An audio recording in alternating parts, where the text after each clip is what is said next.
Welcome to the skeletal system. We're going to look at definitions and characteristics of key bone cells and conditions that affect the skeletal system as we age.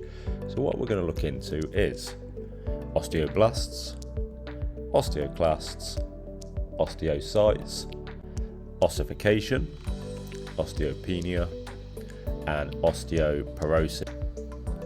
Osteoclasts, so these are large cells that break down bone by reabsorbing the mineral matrix. And what that means is they are reabsorbing old damaged bone cells, and they are vital for remodeling for calcium regulation in the body. You can try and remember this as osteoclasts, C for clearing away old damaged bone cells. And hopefully that will help you to jog your memory if it comes up in the exam. Next we have osteoblasts, and these are specialised cells responsible for bone formation. They essentially synthesise and secrete bone matrix to assist in mineralisation, and this plays a crucial role in bone growth and repair. Try and remember osteoblasts as building new bone or blasting down new bone to keep the bones strong and healthy. Next up we have osteocytes.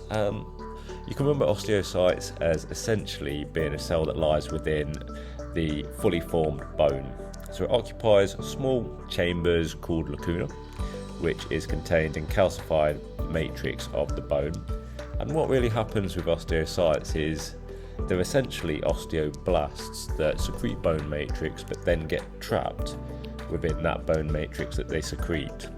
They're still active, so they're still able to play a role in the mineralization, but they essentially get trapped within that bone matrix that they secrete.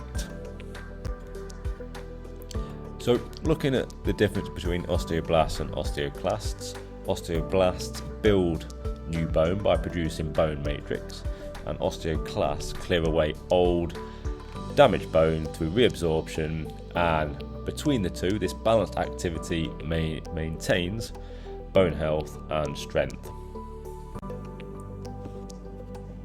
Next we have ossification, and ossification is essentially the process of bone formation. It can sometimes be referred to as osteogenesis, and it is essential for fetal development and also bone healing. Next up we have osteopenia, which is a chronic disease. It's characterised by a reduced bone density below the normal levels, and causes include aging, hormonal changes such as a reduction of estrogen, testosterone and human growth hormone. Poor nutrition can also lead to osteopenia, and really it can set in over time with mild or no symptoms initially.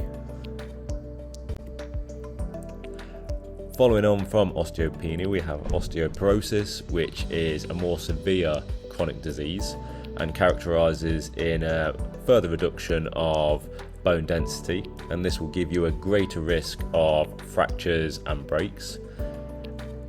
Risk factors are similar, that includes age, gender and lifestyle, and prevention again focuses on diet and exercise predominantly.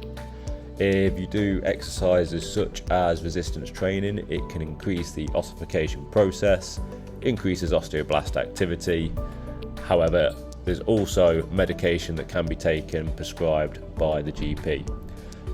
If you keep exercising and keep physical activity levels high, this is the best way to keep your skeletal system healthy. Thanks for listening.